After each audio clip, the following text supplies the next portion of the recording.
privilege for me to welcome Tejadhamma to Sheffield. Really a big privilege. I've been looking forward to this for a long time, actually. And the reason for that is that I find Tejadhamma a real inspiration in many ways. I first met Tejadhamma in 2011, and at that time I was a fundraiser for the India Dharma Trust, which is the charity that supports the ordination process in India. So I was really lucky to meet a lot of people, and I went to the Nagpur Centre, Buddhist Centre, which is where Tejadhamma is based. And it's kind of interesting because it physically looks really different from our centre. It's got the same atmosphere. There's something about it I felt really at home straight away. And Tejadhamma was there, and he's a bit of a kind of, you're really good at technology, aren't you? He's a bit of a computer kind of geek type person. And there was like all these computer screens like this, and he was kind of doing, I don't know what you were doing, but anyway. And then he gave me a lot of time and started to tell me about his early life and about his practice of the Dharma, really. And I won't say that because he'll tell the story himself, but I found it really inspiring. I found it really inspiring that a person had been through such difficult times and yet had come out of it with a very positive approach to the world, and that he was then putting that into the world. So it really moved me, actually. And I ended up, as a fundraiser, I would go around and tell people stories about India to try and encourage them to give money to the India Dharma Trust. And I told Tejadhamma's story a lot, actually, because it just was such, so inspiring. And I think your name really suits you, fire or flame of the Dharma, because what I find so inspiring is that it's this way that you are, you're transforming self and world. It feels to me it's like you're a Dharma practitioner involved in social action. And I'm really looking forward to hearing more about that. And the other reason why I'm so glad that he's here is because I've been on the 2 pilgrimages as well, and when we go to Nagpur, Tejadhamma puts so much energy into looking after us, like so much. He must get up about 4 o'clock in the morning and then kind of be working all day to organise things for us. And have this really strong memory of, it was actually, Aryasaki was talking about when we went to the karate project, the judo karate project, and so it's Tejadhamma's project, and he'd set it up. And he'd taken us to one hostel first, and then we were on the minibus, and I looked out of the window, and there's this little figure on a motorbike, kind of, and it's you, kind of going between the projects, to set it up for us. Really putting a lot of energy, a lot of warmth into welcoming us, which we've really, really enjoyed. So I'm glad we can welcome you here. Hopefully give you a little bit of the same warmth back. So I'm going to ask Tejadhamma some questions, and then I hope there'll be time for you to ask some questions as well. But to do that, we have to be really good on time. And Tejadhamma is very good at talking. So what I'm going to do, Tejadhamma, is if I feel like we might need to move on so we can cover all the areas, I'm just kind of going to wave at you a bit. Is that okay? Okay, so I thought we could start with you. Just tell us a little bit about your life in Nagpur. What do you do? Where do you live? First of all, I must really express my gratitude to the Sheffield Buddhist Centre and you all. And I think people are very busy, but you take out some time to come here, and that's really amazing. You all people took efforts to get me here, and such a beautiful centre you have. And I'm the witness of this centre that's celebrating the India Day, Dr Ambedkar's 60th anniversary of the mass conversion. I'm really very much moved with that, and I'm really happy. So I really express my gratitude for this. I actually born in a family which was completely illiterated. My parents and they were from the village. They came in the city for finding the work. And when the people are migrated, so they have to struggle a lot for many things. So likewise, my parents were struggling a lot. My house was in Ramanagar, which was in the cremation ground. Near the railway line. I born and brought up there, and this area was called Ramanagar, where which is a slum of Nagpur, the county place, which is the slum of county. And in that slum, you must have seen the movie, Indian movie, Millennium Dog, Slumdog Millionaire. Yes. So you might get some idea how the slums are. My slum was really very smoky area. People were using this coal for burning and making their chapatis and food. And that smoke was completely in my locality. In one corner, there was the prostitutional business. In another corner, some criminal were living. In the third corner, there was always quarreling. And daily police used to come to my locality for taking somebody to the jail. I mean, and a lot of poverty actually where I born. And my father was a bricklayer. He was building the houses, and he wasn't getting much work actually in the rainy season. So I mean, in a sense, I born and brought up in a particular way, with, and in a particular background in county, and that is the area where people, even police, used to frighten to go alone.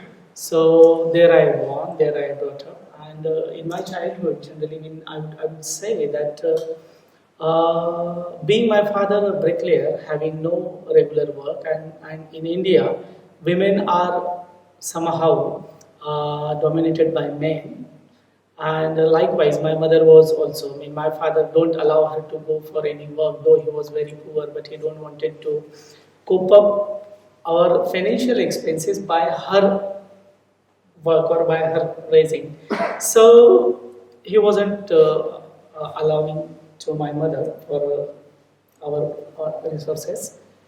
And also, I mean, I remember that as I mentioned before some time, that my locality is beside the railway line, and so many of us, we were under the poverty. So my brother, me, and other children also, they used to accept me.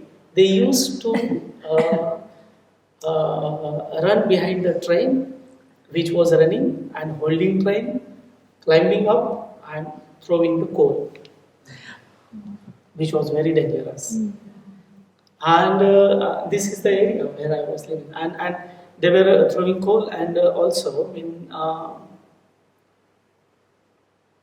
earning money to cope up their financial situation. And in my family, actually, my older brother Prakash, he also used to do so. And once he fallen down and his hand was broken, and eventually he died. And my younger sister, who was married in the age of 14, and due to the caste discrimination, domestic violence, and gender discrimination, women are in three ways she is condemned. So she was the victim of that, and she was killed by burning her on the bed. I mean, she was held on the bed, she was burnt, all the things were in her mouth so that she should not make noise, and the people who...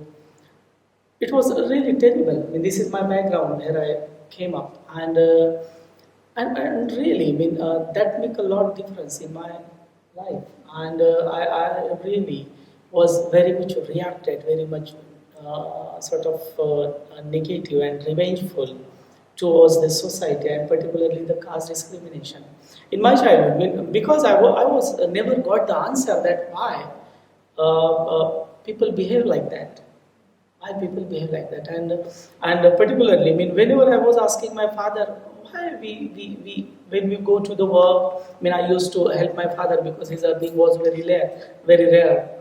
So I used to ask him that why people treat with us. He was asking how they treat you. I used to ask them, when we go for the work, people give us tea in a particular glass, cup, water in a particular glass. We have to clean it. We put it, and even they when they give my own wages, why they can't give me like this? Why they just throw on my hand? Why? He never answered me actually. Why? But he used to say, "This is we. We born in we born in a untouchable family. This is God have created, and you have to be treated like that, and you have to behave like that." I said, "How is this possible? How if the God has created all the things, then how he can allow people to behave like that?" And so, due to that, I used to find the ways that why that is, and so that I was, as my younger brother was, older brother was died. My older sister, she was married in the age of 14. So, and my father was not allowing to my mother for earning. And then I found that there is a lot financial crisis in my family. My mother and father, they used to fight. So that I decided, though I was a child of 12-year-old, I decided to start my work, and on work I got this kind of experiences.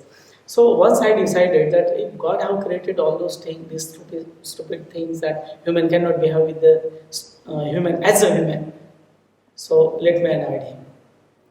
So you might be finding very strange, but I went to the temple. This is the symbol of blue in India. So I just and wanted to see that how the God react on me, so that I can ask him why you created such kind of discrimination, women's discrimination, caste discrimination, gender discrimination. Why like that? People why behave? And 1 week I wait, 2 weeks, 6 weeks, 2 months, 6 months, nothing happened. And gradually I started to think God might not be there. So anyway, coming back to the point that this is the background where I brought up, and somehow I used to support to my family, and gradually I wanted to take the revenge, and I experienced the caste discrimination by getting not only my money like that, but unnecessarily, without my any fault. I was beaten by the people, by the young children, because I was from the certain caste background. And this was my childhood, so I wanted to take the revenge. And because of that, I went to Dharma karate. So you went to learn karate as a Yeah. way to take revenge. Yeah. Who did you want to take revenge on? Revenge, because actually I was beaten by some particular Gauli caste people, boys. Because of that, I wanted to take the revenge. That was one thing. And second thing was, I didn't mention, but I can mention that my sister, as she was burnt. So I wanted to take another revenge from my brother-in-law.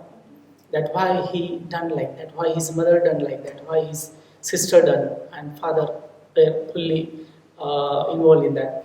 So I went to learn karate, and gradually in the karate class, we were taught, you are not learning to attack, you are learning to defense, and that make a lot difference actually. That given me some situation where I need to think. I should think that instead of harming people, I should really see that how you can defend yourself instead of giving trouble to others. And this is the I think background where I really grow up and started my work. I was earning and learning. Whatever I was, say there is one incident in my locality. There was the beside the railway line. There was one railway barricade. So it was like this, up. So we were waiting when the train goes. But why I was waiting there? Because there were the trucks, and in the truck they were quite long one. So in the truck, the driver, they were putting one long bamboo to hold the wire up so that the truck could go. And I was interested for my education. I wanted to self-help for my education. So I used to stand there. The train were going. Behind that truck there was nothing. So I was just standing behind the truck. Truck was After going the truck was going ahead, but I was standing on the same place. Automatically there was bamboo in my hand, which I used to sell, earn money, and helping for my education and my friends. Okay, so when did you first come across the Dharma? Yeah, so I went to take revenge in karate and learn the karate, and I found that there was our karate camp. Many times there were karate camp, and in karate camp we were learning karates and the moral stories. And the moral stories were really very inspiring, which my mind started to think about. And I was knowing two camps, one karate camp and second I camp. Only two camp I was knowing. And once I was said that in Dharma there is a camp, we have to go. I thought that we all our group people, they are going for a camp. So let me take my karate gi. Gi means dress, karate dress. So all my karate gi and other stuffs I'm going to the Wardha. And I thought, okay, this is big building, so let me put in Sevagram, in a hall, let me put my luggage. And as soon as I entered in that hall, left side, I found such a beautiful shrine. Beautiful shrine. That was my first encounter with the Dharma, because that was my first experience. Such a beautifully shrine could be maintained. So nice clothing, colorful, very attractive clothes. The sitting Buddha in the meditation posture, so beautiful, calm and quiet. In the hall, there was complete silence that I really enjoyed. As soon as I entered, that has a lot effect on my mind. I was just calm, experience the quietness, and that retreat was led by the Padmavajra, and I just came. Padmavajra, who's the Padmavajra, president here. Padmavajra, he's president. He's president. Our president is coming in. Wow, I have very strong link. So he led the retreat in such a way that was really very inspiring to me. And first time I came to know, it was not karate camp, not I camp, it was the Dhamma camp, Dharma retreat. And I was really impressed. Why I was impressed? Whatever in karate classes I was learning, the metta is like that, friendship is this, unity is this is the moral practices, all that I was seeing in the live. That was just a live demonstration to me. And I really liked friendship. Nobody was taking anybody's chappal. Nobody was opening anybody's bag. It was just in the society. I used to face, if I have to go to the temple or anywhere, I was thinking whether my chappal would be taken by somebody. But in that retreat, I was very impressed. Nobody was stealing anybody's any material. Everybody was cooperating. Everybody was helping to each other for giving food. They were giving food for eating. Very friendly, giving water, washing each other's plates. Such a lovely thing. And that I enjoyed. I don't know what. One more thing I found there, the Panchashila. So that's First the five time. precepts. Yeah, Five precepts. Yeah. So first time I found the Panchashila the five precepts are said in this creative way, very nicely. And when I went back, my father said me, hey, he took my old name and he said, take this 5 rupees and go to the mutton shop and bring mutton. I said, no dad, I would not do that. And he said, what happened to you? Before this, many times you went, many times you gone, and why you are saying like this? Are you mad? What happened to you? I said, look, just I came from the retreat. And if I am going for bringing the meat, where is the point? I did the Metta Bhavana there. So what is that? I said, it's a loving kindness. It's a feeling you just develop. He said, don't tell me about that, just go and bring. I said, no.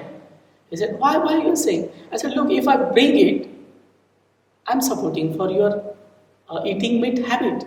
And I'm supporting to be killed an animal so that it is not really good. So if you want to eat, go in the hotel or go to the shop, you yourself bring, I would stop. The next day he said, bring a bidi, cigar, bidi for me. The same answer I given. I don't want to support for the Sura Mere Majja Pamadatana, that is the 5th precept.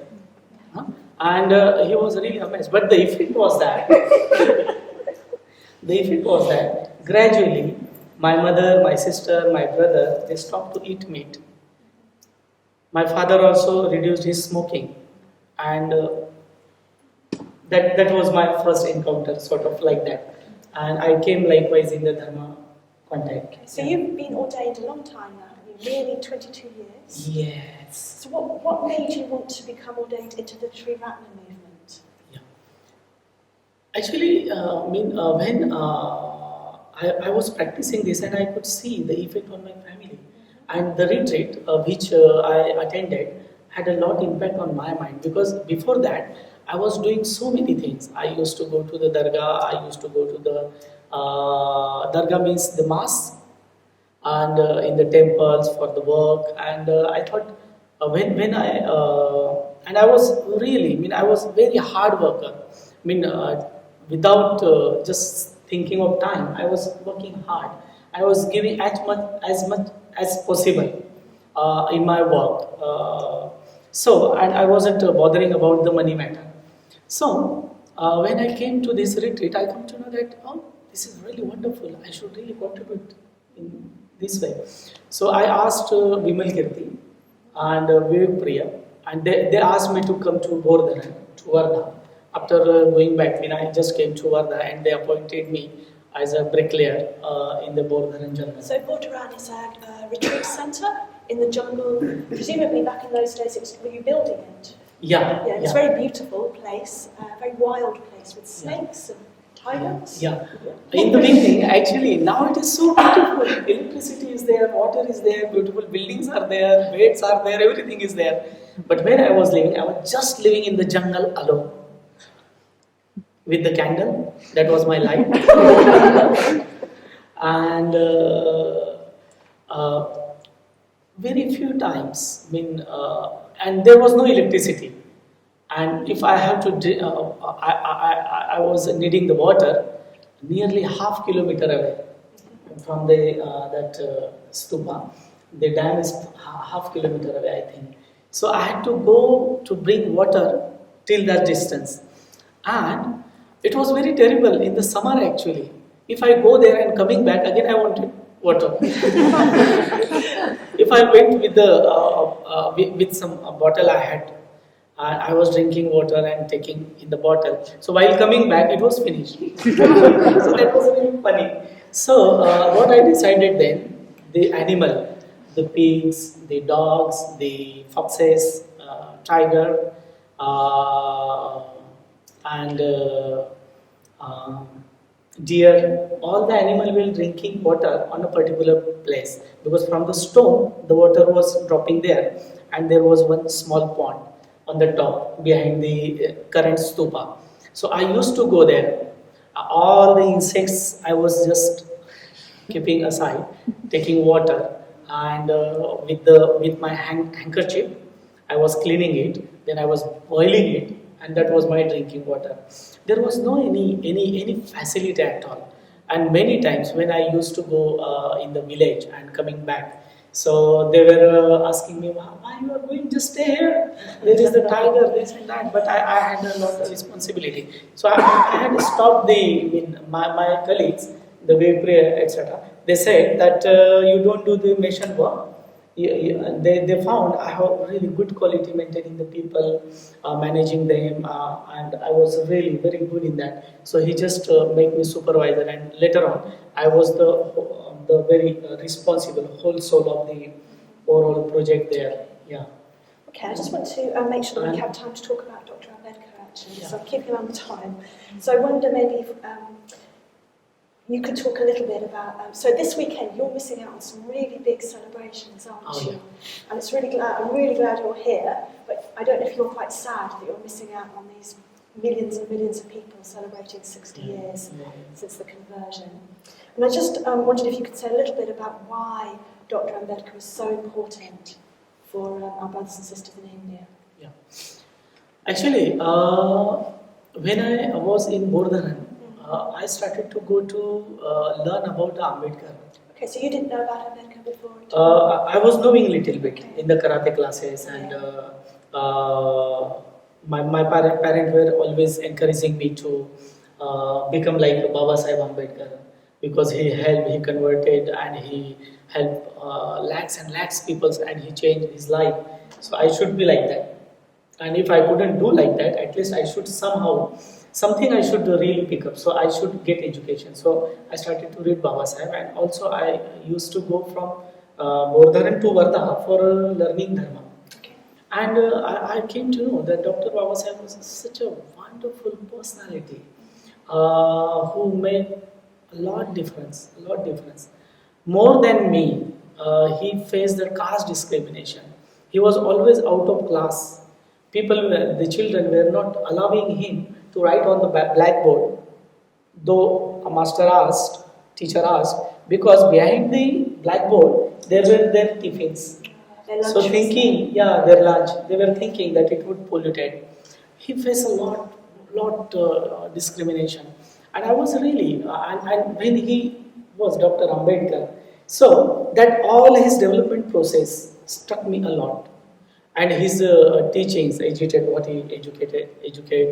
be united, all that. I was really passionate about it, and I found that this kind of what Dr. Ambedkar think should be the community, harmless community, harmonious community, and I was really impressed with that. And particularly in Nagpur, we celebrate a lot. This 16th anniversary of the mass conversion was celebrated in a very beautiful way. Many houses, there were the Rangoli, everybody's house in front of. Rangoli is beautiful patterns made out of coloured powder, beautiful designs that people make that are temporary, but very lovely. Yeah. And on the path, in the slums and in the big city, everybody cleaned their houses, and they had electric lights, and on the road also they put the earthen pot and the trees, and beautifully, the roads were decorated, and the stupa that was lightening, wonderful, and more than million people came there to express their gratitude to the Dr. Baba Sahib Ambedkar. Though I wasn't there, I was missing that definitely in a sense. But at the same time, on the same day, I was talking with the Karuna's fundraiser and Karuna's donors, and I'm talking here with you all. So in a sense, I'm doing the same thing. There and here. So it's, though I do miss that in a sense, but at the same time, the response to all that event is here. And Baba Sahib Ambedkar is the inspiration for me. Baba Sahib Ambedkar is we call Dr. Ambedkar as a Baba Sahib.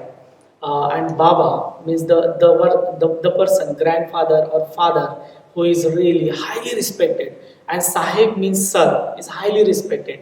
So people don't have any more than respectful word for Dr. Ambedkar. So everybody was, even they were old than Dr. Ambedkar, they were saying Baba Sahib. Baba Sahib, just expressing their gratitude to him. So Baba Sahib is everything for us, because not only he converted to the Buddhism, but also he given such a wonderful life to the people. He just changed the generations. And we in India, we call him Bodhisattva. Bodhisattva. One who stop his enlightenment unless he don't sort out the dukkha of the people. So that sort of, and I'm really very much impressed with Baba Sahib and the Bodhisattva ideal. And that helped me a lot to really contribute in the society in such a way so that Dr. Baba Sahib Ambedkar could bring in a live way, but also the Buddhist teaching, what he given us, should be practiced in day-to-day life, and could create the example in a way that other could see, I can live like this. It's not the ancient. In the past life, it could be live and not in this current life. it is always in any time we can live really what he communicated us. And the Organ Sangarakshita, to whom I am really very much, I have a lot of gratitude towards him, because he communicated in a very beautiful way, in a very simple way, where you can really practice in day-to-day life. And Bhante Sangarakshita really created such a wonderful Triratna community where labor can be Dhammachari. Where, sorry? Labor or very labor class person can be Dhammachari, yes, or Dhammamitra, any class, educated, non-educated, any people can be can practice of the Dhamma. And in such a beautiful way, Organ Sangarakshita communicated the Dhamma, so that I'm really very much impressed by Bhante's vision and Dr. Ambedkar's vision, because he just, they are just sort of, Dr. Ambedkar passed away, and Organ Sangarakshita take his all the continued work. Sort of, so Baba Sahib and the Bhante, they are very important to me. They are a very big thing, not only for me, but in India. Baba Sahib and Bhante are. So I think that's interesting. I think when the Indian Dharmacharinis came to the recent convention, so a lot of Indian order members came over to the UK this summer, and they said something like Dr. Ambedkar gave them freedom and Bhante gave them the Dharma, something like that. Yeah, that is true. Yeah. That is true. Yeah. I think also it's interesting that in India, people, our brothers and sisters in this movement, do exactly what we do. So if you go to a Mitra class, they'll be studying vision and transformation, or it's like we study the same material. Yeah. So there's the kind of vision of the Dharma that works both in very different cultures, actually, with very different people. Yeah. Right. Because many people who learn the Dharma in India haven't had a very good education, have they? Well, yeah, some have good education because of the Dr. Ambedkar. Yes. When Dr. Ambedkar was there that time, there was rarely opportunity to the people. Yes. But he made a massive change, and now people are getting education. And so they have really, there are so many illiterate people also, and from the different background, there are the people, but still they, and educated also, so still they study like you people do here. They go to the retreat like you go, they do the meditation as you do. They really, deepening their understanding towards the Dharma, having the rich experiences of Anityata and Trilakshana. Because, I could see that we have to deal with the fear, with the anxiety, with the worries, with many things, with hate, greed, delusion, all that. So same people practice there, and that is making a massive change in the life of the people. I myself am the example that I have a tremendous change in my life. Just imagine, because of the Dharma, I am here with you, I am talking with you. Because of the Dharma, just imagine, I was a child who had no opportunities. I would tell you, just today I said to some of the friends that when me and my father, we were lying on the mattress on the floor in the evening, in the night after having our dinner, both were tired and we were just lie on the sack. I was looking towards the sky. There was a beautiful moon and also stars. And suddenly I realized, there were two stars which were really something different. One star was green and another was red, and that was blinking and coming, and there was a noise also. So I said to my father, "Hey, look at that! What a very different star." He laughed at me, "Stupid. It is not star. It is aeroplane." And I said, "Can we sit there?" He said, "No, my son, we can't." I said, "Why?" He said, "We are untouchable. We don't have opportunities. We cannot, even you don't think to sit in the aeroplane." I want to make a point. People even were not able to think that they can think even to do something best. But the Buddhist life really given me a lot opportunities, lot change, understanding, and changing approach is given. So is there something about the way that Dr Ambedkar saw that it's not just enough to change society, we've got to be able to change our minds and our hearts as well. Yeah. And the Dharma is a tool that we can use to do that. Yeah. Actually, the Dharma really changed your mind. And I was talking about the caste discrimination created by man. I was said like that, but it wasn't like that. It was created by the human being. It was this discrimination is created by the mind, and we can cultivate our mind. That understanding I got through the Buddhism, because I came in contact with Buddhism, and gradually I started to understand that hatred cannot be answered by the hatred, which I wanted to take the revenge. It could not be by the hate. It could be by the loving kindness. So I was thinking that this meditation and discussion classes and solitary experiences given me a lot internal boost, a lot understanding towards the life. And in this solitary, in 3 years solitary I done. You did 3 years solitary? 3 years solitary at Bordharan, in a sense. Yeah.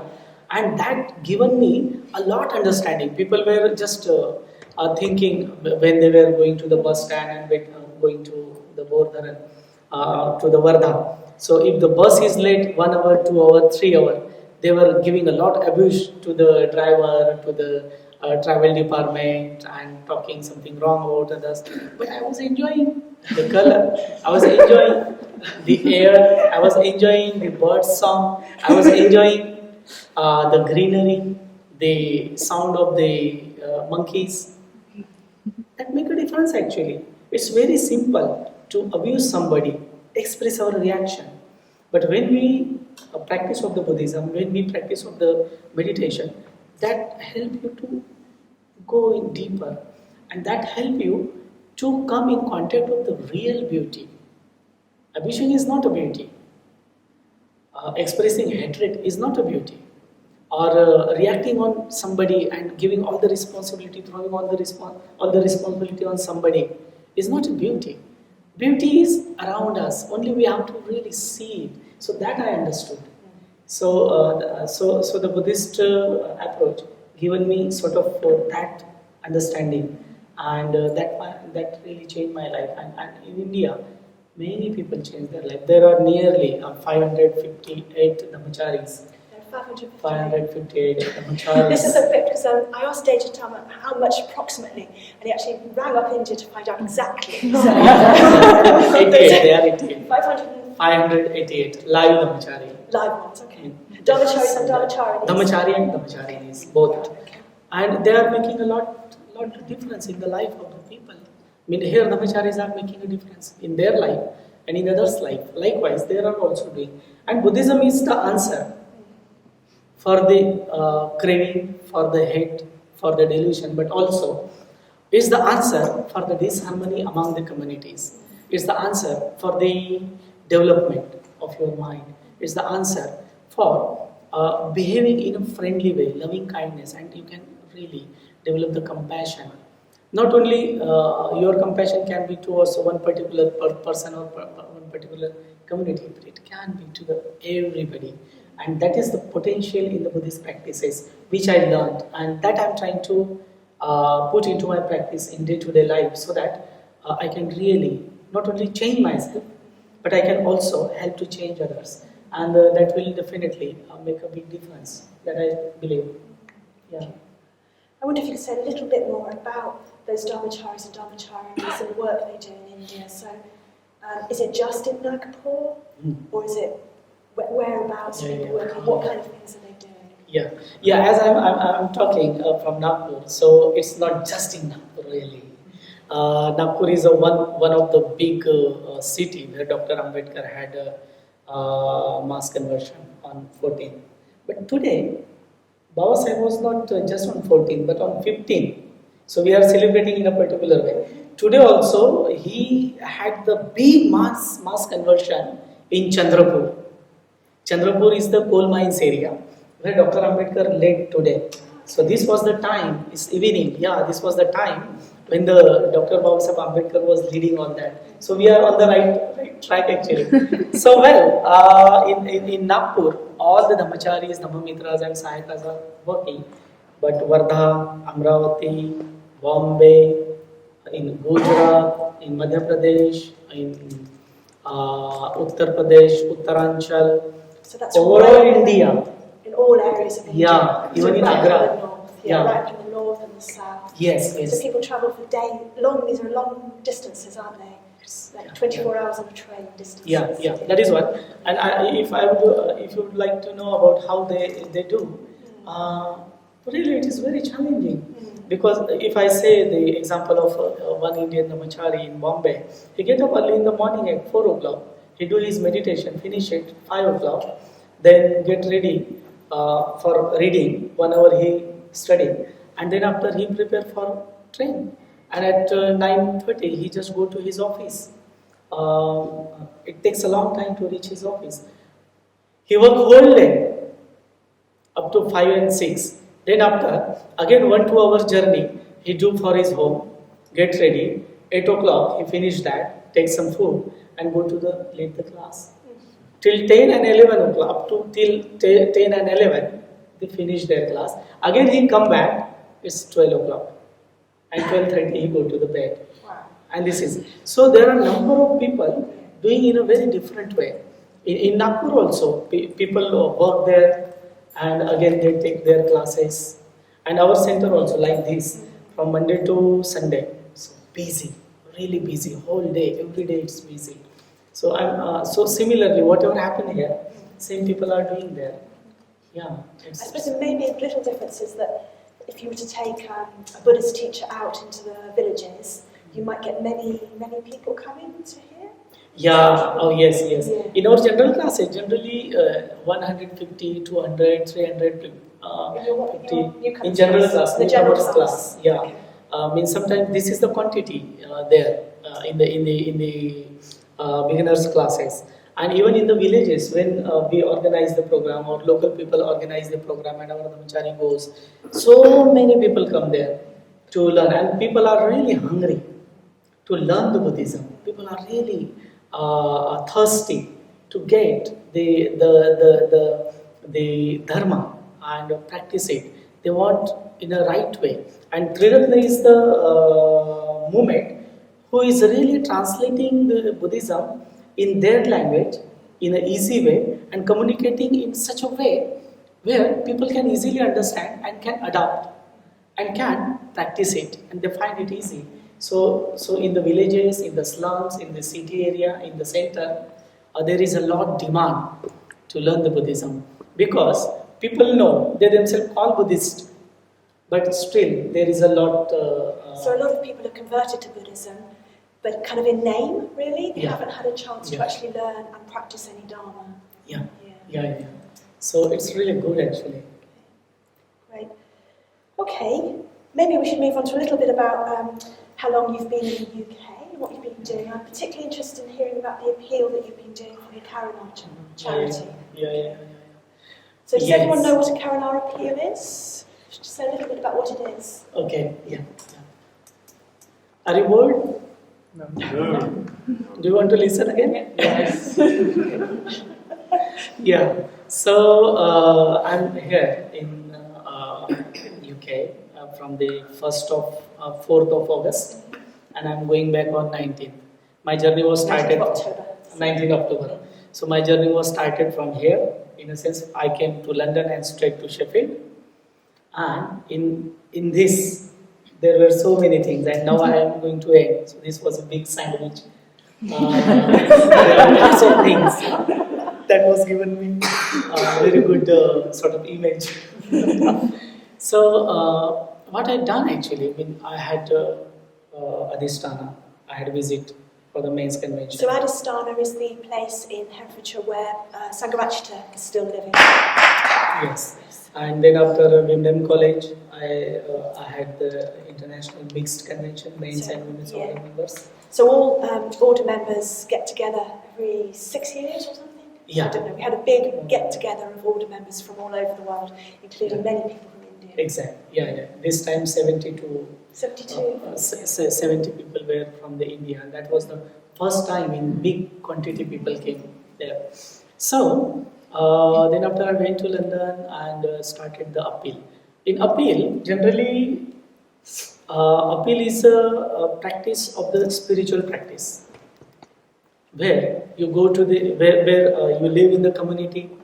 Daily you do meditation, do Metta Bhavana, Anapansati, Metta Bhavana, chanting the mantras, and you try to cultivate your mind towards the loving kindness. Do some sort of workshops, how to knock, how it could be, and you go on the door in So the you go around given and knock on doors localities. and ask for money. Yeah, you knock the door, and people come out. Everyone. Some people came. Just they open little door. Who are you? Why did you come? And I was telling, hey, I'm from Karuna Trust. We work in India. They were opening door. We work in India for the discriminated and people and women's empowerment, this and that. I mean, so many things I was telling them. And because I had the first-hand information, so people were connected. And I saw actually, some people, they were really very nice, very nice. Some people were very rude. Some people had some allergy with my color. Some people had little bit allergy with my third language, English. Your Sometimes third it was, language? yeah, English is my Wow. third language. That was really a lot learning, because when people were opening door, I had to be grounded. Full awareness. Whatever I was doing in my community, on the door, I had to be with that practice. Developing my metta towards myself and the householder. Keeping smile, because if there is a metta, the smile was here. If there is something here, it wasn't here. So all that I was experiencing, and I was knocking door, talking with the people, and I found so many people. Some people I found frustrated, painful in situation, confusion. So many people I found, they were live, they were friendly, and some people really wanted to make this better world. So many people whom I know, they wanted to really make a change in the people's life. They don't bother what caste they are, they don't bother what religion they are, they don't bother what nationality they are helping. They just responded to the human being to get them really better life, to get them the opportunity, which I really like, because that is my practice, that is the Buddhist practice, to reach out for many people, and I was really impressed with that, and I could really cross my target, what I had So it's target. like you have a target for a number of direct debits or standing orders that Yeah. you and it's kind of done. I haven't done a Karuna appeal, but it's all done up on a big chart, so it's very visible who's doing what. It's quite a practice, I imagine. Yeah. Yes. And So it you is- passed your target. Yes, I Yeah. crossed, and that was really amazing for the people, because many people were saying that, gosh, third language, don't know much culture, how you engage the people? And I was saying them, this is just the practice. Whatever we do the practice of Metta Bhavana and Anapansati, be with that in day-to-day life. And just if I'm knocking the door, I'm with that. And when people were talking with me, they were engaging with me. There was eye-to-eye contact. I was trying to send my metta towards them, and their communication, and gradually they were engaging, and I was telling about the stories. I said about number of time, I said this is the story of my own sister, how she was killed because of not having much education, because of the caste discrimination, because of the gender discrimination and domestic violence. And people were really moved. They thought, gosh. And I said, I could really reply, I could really respond in a negative way. They killed my sister, I could attack them. I was able to do that. But my teaching communicated me. Hate cannot be answered by hate. It can be by the loving kindness. I wanted no more sister, no more mother, no more daughter should be killed. And through the Karuna Trust, we are trying to help so many people to get the opportunity. Opportunity is really most important, and I found people were really very open-handed. Some people, I would tell one example of one lady. Nearly 7 times she asked me to come because it was on my way. So I was daily going. I mean, whenever she asked, I was going. So after 2 days, after 4 days, after 8 days, after because I had 2 months, I went, and every time she was changing the time, and every time I was going to her, and in the end she said, "Okay, come on next day. I would read your booklet." And when I went, I knocked her door. She took me in the garden, and she said, "Sit there." In the garden, there was table, chairs, and on the table there was the vessel, glass, flower, the booklet, and the cigar packet. And she was sitting there. Her son, who was artistic, he looked at me and went in the room. And and I wasn't. That was my first time to any donor's house I was entering. That was my first time. I was not knowing how to behave, what to say, and she was just alone. So I was just doing my self metta, sending my metta to her, and I sat on the chair. And I said, "Did you read the booklet?" She said, "Yeah, I read it. I was reading before you came." I said, "Oh, that's really good. What did you like?" He said, "Your determination." She didn't say about the booklet. She said, "I like your determination. Many times I asked you to come after 2 days, 3 days, 4 days, 5 days. Always you came on time." That I really liked. I liked your passion. She was talking about me. I liked your passion, your determination, your politeness, your behavior. And she said, and that motivated a lot to me. And when on the door you said about your sister, I was thinking, really, is that true? And then we started to speak, and she realized, oh, it is true. And then she said, "Look, you are my motivation.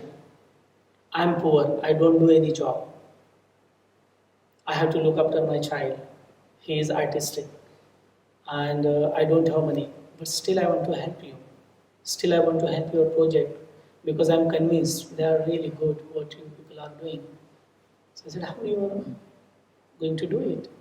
I had a question. She said, "Do you know this cigar packet?" I said, that was my first time to see that type of cigar because I never smoke. So she said, its cost is 11 pound. And then she put on the table. I decided, because of your motivation, I'm going to stop it. 1 more pound I would put, and 12 pound I'm going to sign. I said, amazing. I said, that's really good for you that you are stopping the smoking. That will give a good life for your child and also to you. I'm really very happy for that. She was just uplifted. I was with full of metta. She came in contact of metta. And this is the door knocking. You are practicing yourself. You are trying to bring in your waves to other, and they just feel really nice. And she was telling me many times, thank you so much. You are doing such a good work. And that is making a lot difference in the people's life. I say, yeah, this is my Buddhist practice. I really do it. And day to day, I try to practice this. And she thought, you are Buddhist. Such a nice people you are. That was really amazing for me because first time I was listening all that. But that was my day-to-day practice. Daily I behave like that. But I didn't do anything different there. But she was struck by that. And I think Karuna, who is really running the projects in India, sending money for the projects, say Nagaloka, say Bahujan Hitai, and say there are so many different cities where Karuna is helping. So this donor, when I asked her, what encouraged you? She said, oh, you people are trying to make this world better.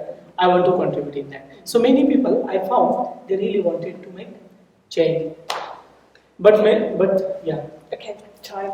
So I just want to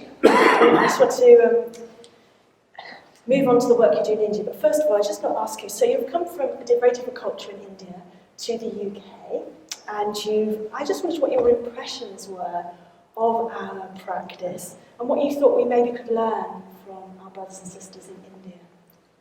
Yeah, that's a little bit difficult question. But it's a nice question, really. I appreciate it. I really appreciate it. I think, I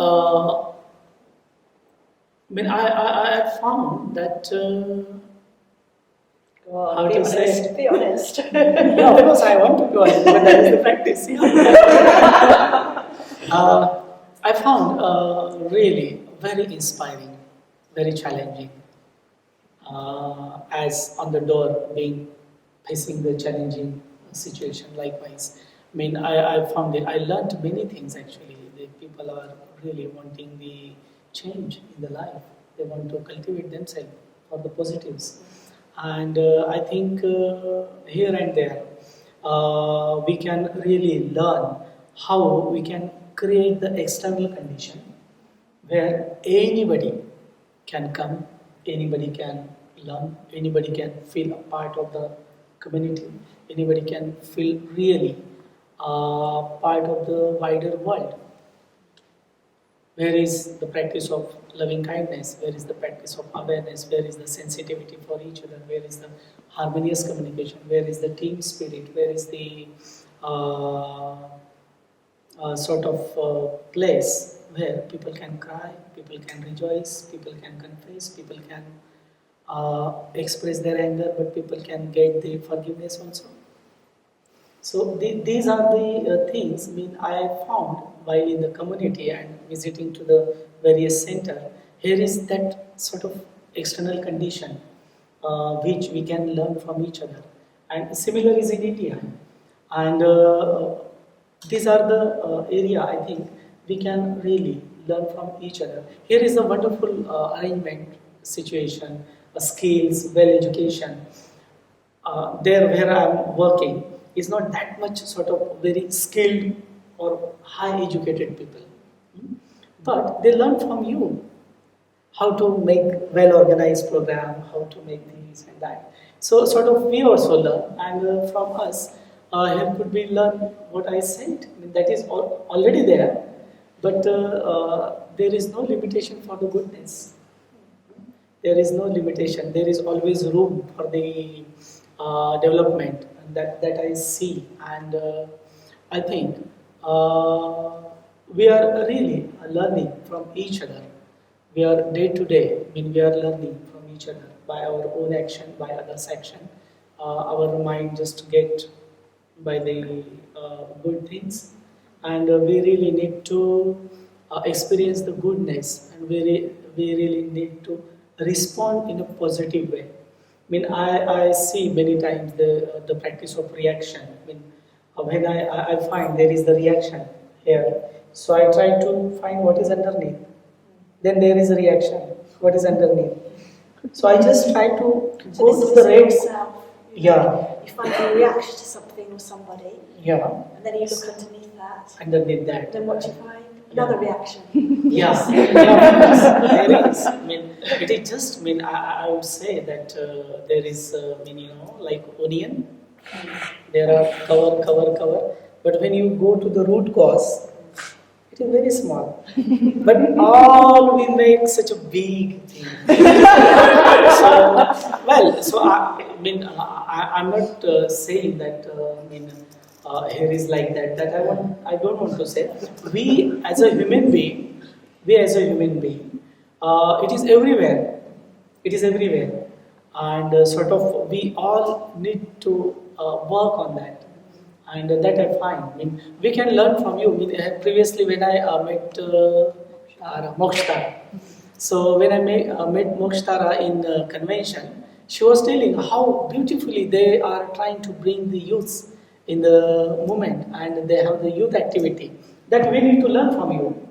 We need to learn from you because when I was I ordained, I was 24 years, and now I'm 45, 46. 22 years I have passed. But when I see who is behind me, so I want more people, the young, to whom I can really hand over. So we are learning from you to bring more youths in the center so that we can hand over our responsibilities and up, out. That sort of message we can carry on. Yeah. Okay. So maybe we could just finish off this bit, and I hope there'll be time for questions, by if you want to talk a little bit about the amazing work that you do in Nepal, the people to people. There are a few pictures for this bit.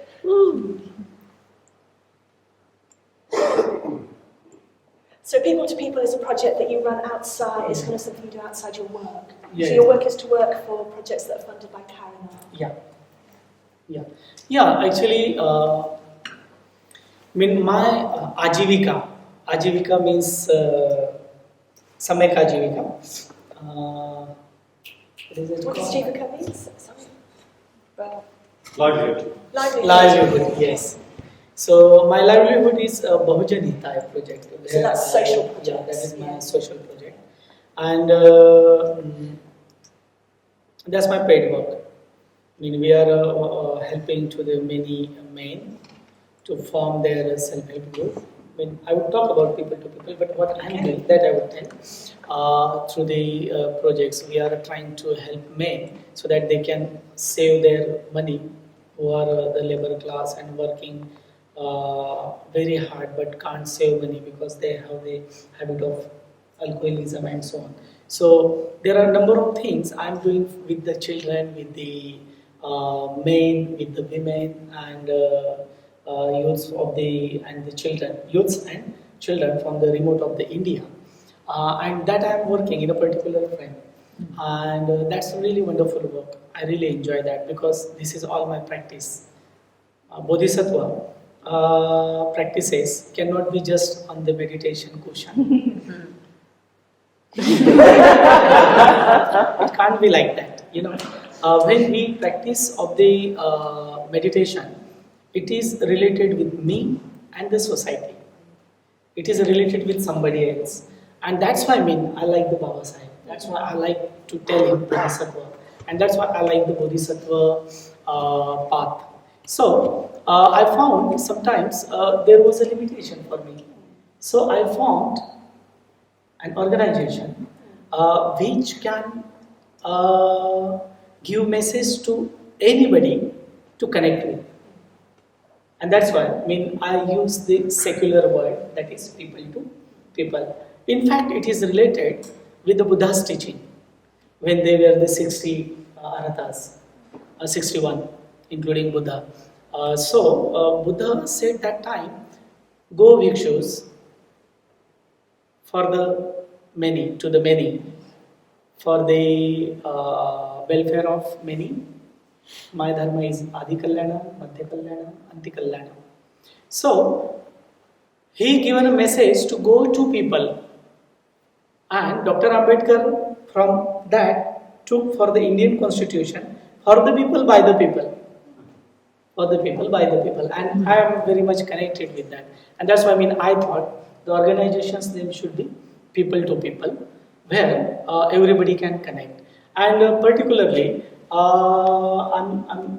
this is our logo, and this is the name of the organization, People to People.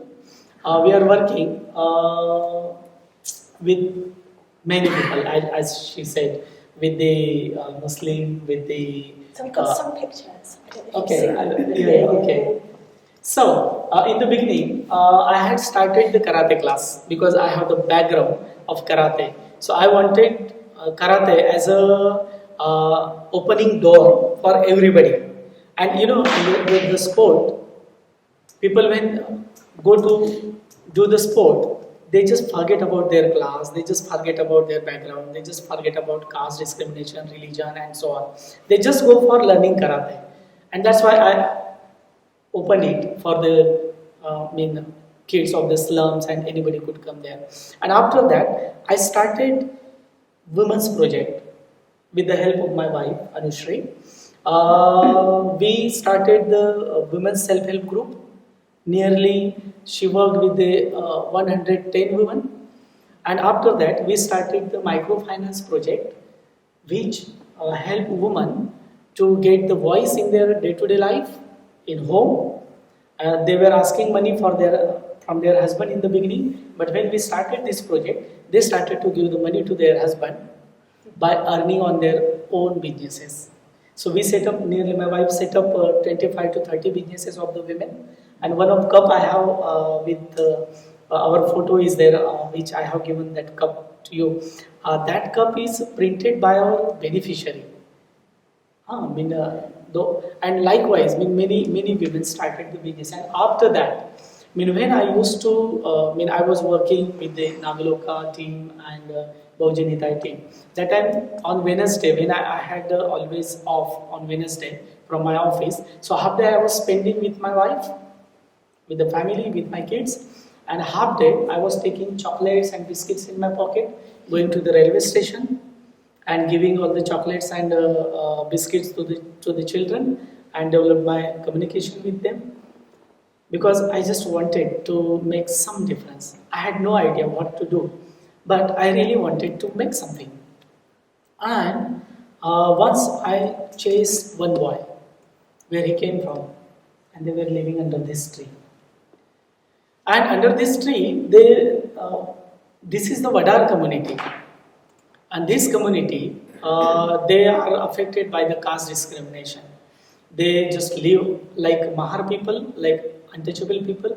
They just live out of city, out of villages. They don't have this community, a tribal community, by birth, they have stand as a criminal, because they don't have education, they don't have their own houses, they don't have earning resources.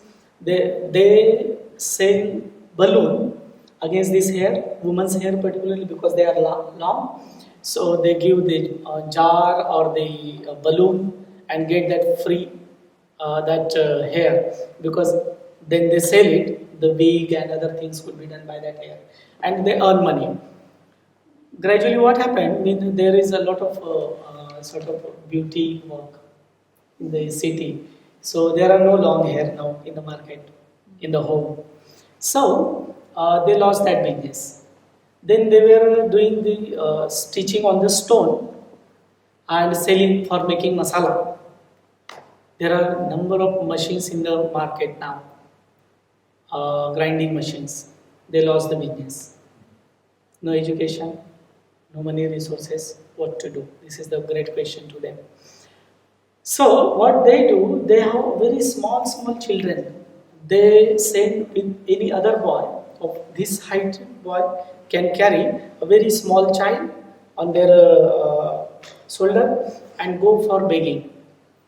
Or if they couldn't get more begging in front of either a hotel or in the square, they are beaten by the parent because you didn't bring money. This is child laborship. So they children, they put the child and go to the city, in the localities, anything outside they get, maybe chappal, maybe shoes, maybe tin pot, whatever. They just steal it, go to the crap house, sell there, get money and give to the parent. And they beg. So those children, when I found there under this tree, this man who is on white shirt, I asked him, why don't you give them education? And I had my child with me. He said, oh sir, if you send your child there and he will come back, he will come with the empty hand. If our son, he go there and come back, he will bring the money. Why should I give them education? This was the thinking of this community. And after 1 hour discussion, they realized that education is really important. But the question was of the tummy, of the food. So I offered them one-time food for the children, because 2 hours they will learn under that tree. So I offered them food, and also I said, for your parent and the children, I will give snacks and food. Send them, send your children. I appointed Amok as a teacher, and we were running the school under this tree. That was our open school under this tree. And this community, still, they are struggling a lot. But when we started this, that time, 7 to 8 children were coming under this tree. And gradually, they grow. So there was one time when I was not able to raise the money. I don't have money that time. And I was struggling in my personal life. But at the same time, I had to do something for them, but no money. So, like a goddess, just Claire entered there. Shakyajata introduced to her. Shakyajata said that Claire is, she already have visited to the India, and she might be interested in your project. So, and she introduced us, and she sent 50 pound, the first installment. She said, okay, I would really like to support, but let's see. And that 50 pound helped me a lot, so I could give the salary of the teacher and also give food to the children. And gradually, we developed this project. I would say this learning under tree by 7 children, now 51 children are going to the school by our effort, and Claire is completely helping me financially for that. And I would really like to give big hands for your center, for the pilgrims who visited to the karate project, who visited to the other projects, and they sent donation to people previously, and that make easy for us to continue our project. So would you like to give big hands to all those?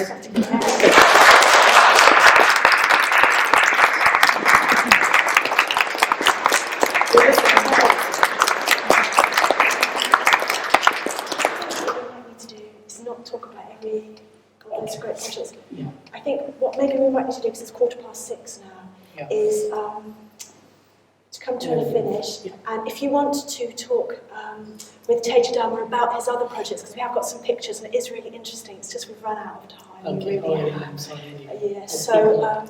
we can go to another picture. Okay, quickly, Yeah, very only quickly. picture you see. Very short. Very quickly. This is our karate project. Yeah. Carry on. This is oh yes, I wanted to speak about her. The mother, 21 years. I would really take some minute on her. She is Sammeka. She has 2 children, that the dark color and beside her, and this boy, and she was pregnant. And his father, her husband, thought that I have 2 girls and this boy, so there must be next 4th one would be boy. So let her pregnant. And when that lady given birth, he was completely annoyed. Kaya came to me and he said, "Oh sir, uncle, just come, go to give some understanding to my brother-in-law. He want to kill her baby, his baby." And I said, "Gosh, what happened?" I went to Kaya, I went to Ganeshwar. She was sitting with the baby under the tree, and Kaya was there, and there was the hole he dig. And he was so upset. I said, "Hey, Ganeshwar, what happened?"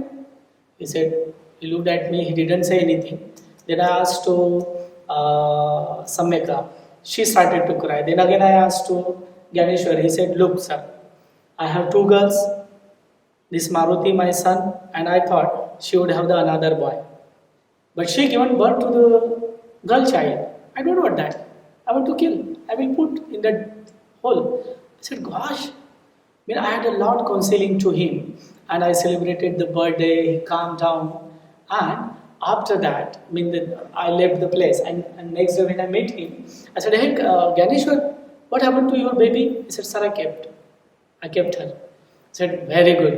What you are going to name her?" He said, "Jyoti." Jyoti means light, a flame. And I asked him, "What you are going to make her in future?" He said, "Teacher like you." That was amazing. That girl is in front of her mother. That is She is Jyoti. Now, our efforts, Claire is also helping that. Our efforts brought 51 children. She is the first generation in that Vadar community who were living under the tree. She is the first generation who is going to the school, and there are 51 children who are going to school. Okay. The next one's a really good story as well. Go on. Yeah, you can see that girl. She had club feet. Can you look at her legs? She has club feet, and she had no opportunity. When she was going to school, when Claire visited to our project, and we went to the school, that time she was really very inspired and felt very sorry because somebody was holding, the similar age girl was holding her and taking for the toilet, taking in the room, sitting, and she thought, gosh, what will happen of this girl in future if she is young? She can't walk because her weight. She would have to face the problem of the husband, because maybe good husband meets or not. In India, it's very terrible sometimes.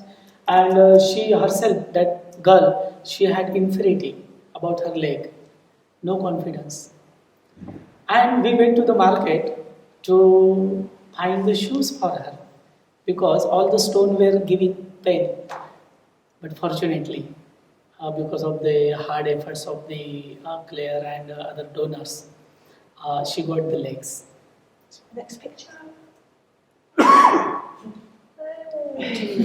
So she's in a school. Dear brothers and sisters, you are finding the shoes there, but they are not shoes. Her operation was done by the 2 legs, and all her legs were done like the normal leg, and she has the shoes for keeping it safe. Now she go to the school on her own, and she is one of the 51 children who is making massive change in her life. She is very confident now, and whenever she look at me, she give a very nice smile. Whenever she hear about Claire, she really laugh and she want to meet her, and she's coming on November. So this is the project actually. We make a lot change, and I know in the beginning when Claire didn't involve in that time, Maitri Dasa have visited to this project, and we had been to that small tent. That is the place here. Okay, we can go on. This is one lady, Naz. She is MSW, double MSW. So MSW is Master of Social Work. Yeah, a Master in Arts and Master in Social Work. So, she has 2 children, but the funny thing, she cannot take decision what to wear on the weekend. All the decision can take by her mother-in-law. That is the custom in her community. She educated a lot. She was senior to me when I was doing my master degree. She educated a lot. Her father spent a lot of money. She has 2 children, but she can't take any decision. But now we allowed her. And she was harassed a lot in the home. She was harassed a lot. So her father brought her to a house, and he said, "I will not send the girl." We provided her work. She is working in the Muslim community. That is the migrated people. No access in education, their children. So mainly girls are coming in that learning club.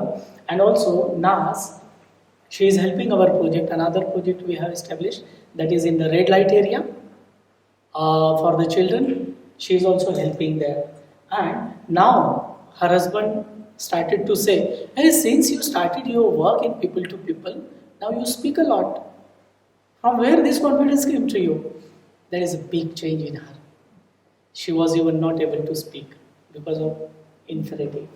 But our external condition, our friendliness, our all the Metta and all that brought her gradually up, and she's making a change.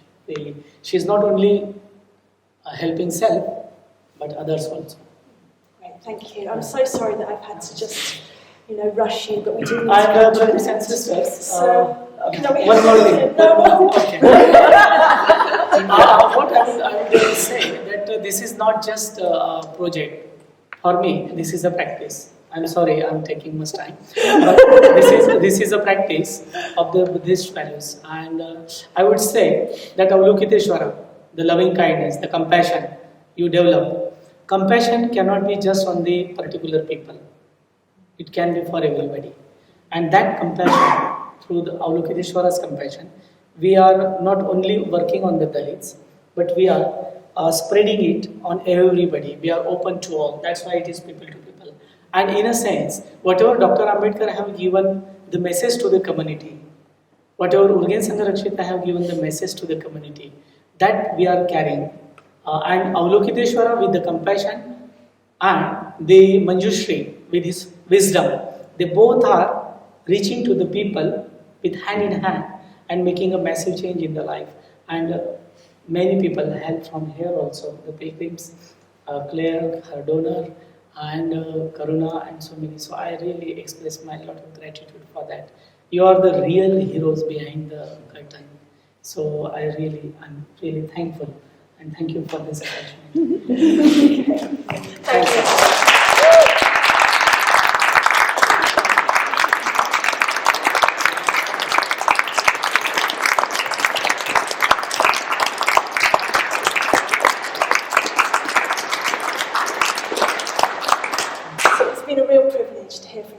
I'm just sorry that I had to keep hurrying you up. I just quickly say that if you would like to respond in any way, there are a number of ways you could respond.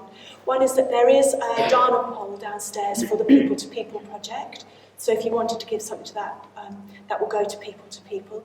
The other is that actually doing a Karanar appeal, the 6-week appeal, that where you knock on the doors, is a fantastic way to grow. And they always need more people to do it. So if you wanted to really be a Bodhisattva, doing a Karanar appeal is a really great thing. And I suppose the third is that the India Dharma Trust, which supports the ordination training, which is behind the work in India, and they're really looking for to support as well. But I mean, I think the first thing to do is to give to people if you'd like to.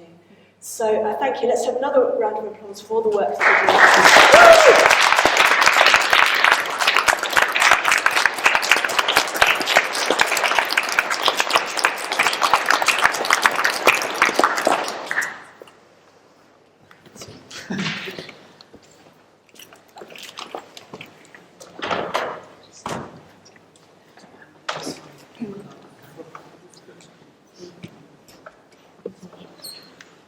Well, I don't think I could have think of a better way of celebrating Ambedkar Day than having Tejadhamma here with us and sharing so generously.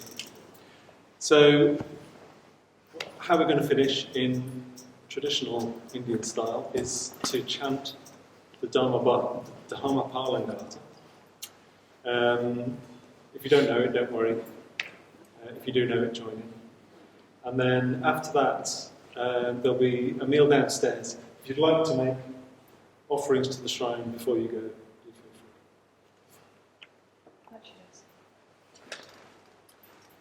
Yes. No, we'll just chant it.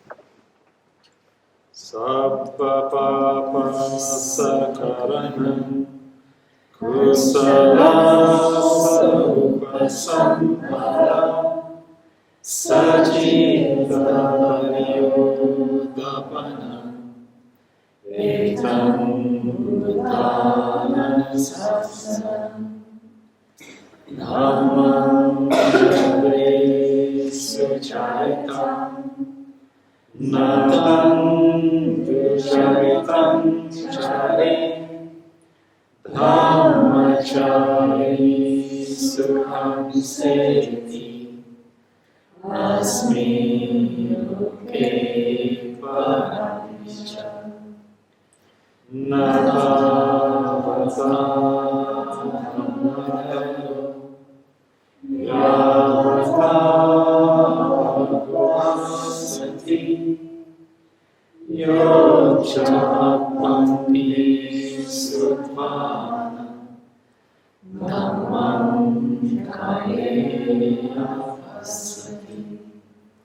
Sai Damadaro Hoti Yo Dhammapamacchati Nati Me Saranam Naya Buddho Me Saranam Vara Etena Satchavacena Hotu Me Jayamangala Nati Me Saranam Naya Dhammo Me Saranam Vara Etena Satchavacena Hotu Me Jayamangala Nati Me Saranam Naya Sangho Me Saranam Vara Etena Satchavacena Hotu Me Jayamangala Namo Buddhaya Namo Dhammaya Namo Sanghaya Sadhu Sadhu Sadhu.